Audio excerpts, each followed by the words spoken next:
প্রিয় ছাত্রছাত্রীরা, আজকে আমি নিয়ে এসেছি বর্ধমান ইউনিভার্সিটি বিএ তৃতীয় সেমিস্টার ইতিহাস মেজর পেপার 2 এর একটি গুরুত্বপূর্ণ প্রশ্নের উত্তর। প্রশ্নটি হলো, মধ্যযুগীয় ইউরোপে সামন্ততন্ত্রের উত্থান সম্পর্কে কি জানা যায়? ল্যাটিন শব্দ ফিউডালিস এবং ফরাসি শব্দ ফোডালিতে থেকে ইংরেজি কথাটি এসেছে, যার অর্থ সামন্ততন্ত্র। খ্রিস্টীয় নবম-দশম শতাব্দীতে ইউরোপের এক বিস্তৃত অঞ্চলে চরম রাজনৈতিক বিশৃঙ্খলা দেখা যায়।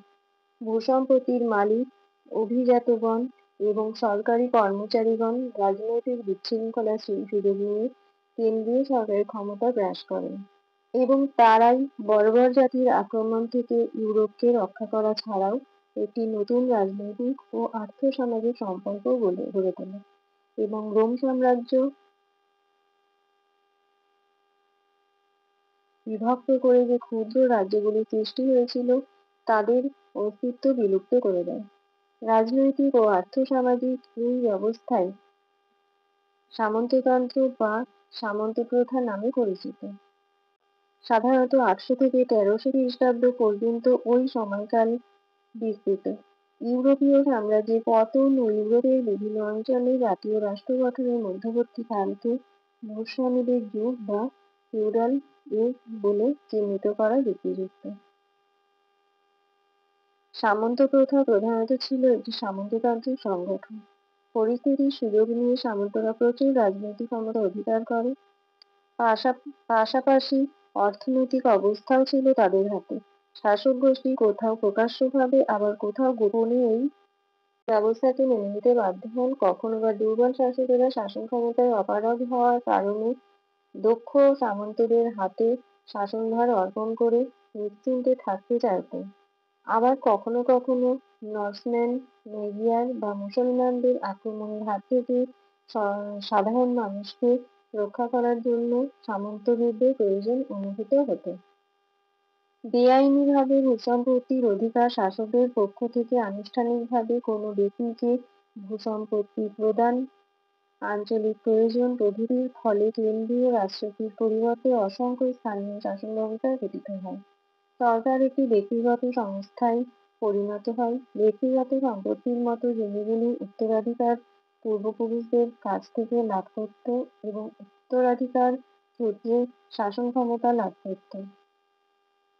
পূর্বতন রাজা ও প্রজাদের মধ্যে যে সম্পর্ক গড়ে উঠত, এখন থেকে তা সামন্তপ্রভু ও সাধারণ মানুষদের মধ্যে গড়ে উঠতে থাকে। সামন্ত প্রথায় সামন্তপ্রভু ও তার অধীনস্থ প্রজাদের মধ্যে যে নির্ভরতার সম্পর্ক গড়ে উঠেছিল, প্রাচীন রোম ও জার্মান ব্যবস্থায় তার উৎস খুঁজে পাওয়া যায়। যেমন প্রাচীনকালে রোমের পৃষ্ঠপোষকতার সংস্থা প্যাট্রিসিনিয়ামের নীতি অনুযায়ী বিত্তশালীরা ক্লায়েন্ট নামে পরিচিত অনুগামীদের দ্বারা পৃষ্ঠপোষক রূপে পরিবৃত থাকত। সাম্রাজ্যের মধ্যে বিশৃঙ্খলা দেখা দিলে প্যাট্রিসিনিয়াম প্রথা ব্যাপকতা লাভ করে। যেসব ব্যক্তিরা ভূমিহীন কৃষকে পরিণত হতেন তারা পৃষ্ঠপোষকদের আশ্রয়প্রার্থী হতেন।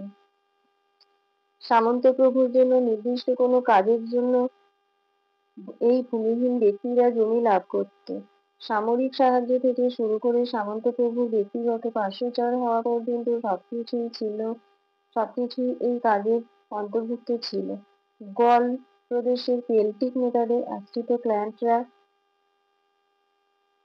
নেতার আদেশ পালন করা ছাড়াও তাদের পক্ষ নিয়ে যুদ্ধ করত।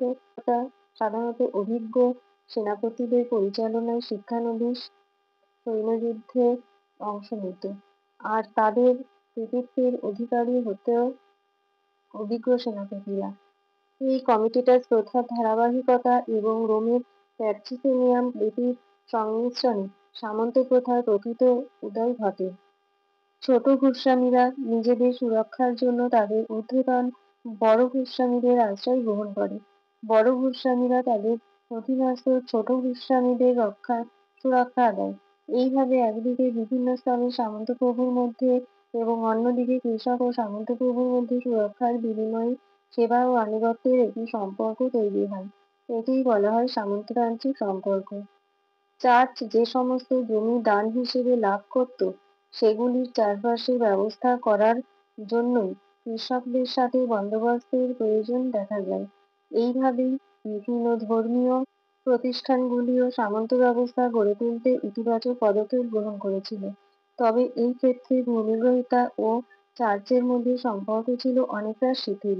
জার্মান উপজাতির আক্রমণের প্রথম পর্যায়ে চার্চগুলির নিরাপত্তার প্রয়োজনে তার অধীনস্থ জমির মালিক ও কৃষকদের কাছ থেকে সামরিক সাহায্য লাভে উৎসাহী হয়ে ওঠে।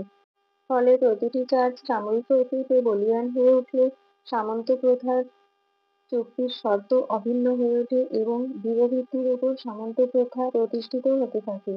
ইউরোপে সামন্ততন্ত্রের বিকাশ লাভের পরবর্তী কয়েক শতাব্দী ধরে এই প্রথাই হয়ে ওঠে ইউরোপের সমাজ ও অর্থনীতির চালিকা শক্তি। দেশের সর্বোচ্চ শাসক অর্থাৎ রাজা থেকে শুরু করে ক্রমনিম্ন বিভিন্ন স্তর অতিক্রম করে তা গ্রামের হতদরিদ্র কৃষক পর্যন্ত বিস্তৃত ছিল।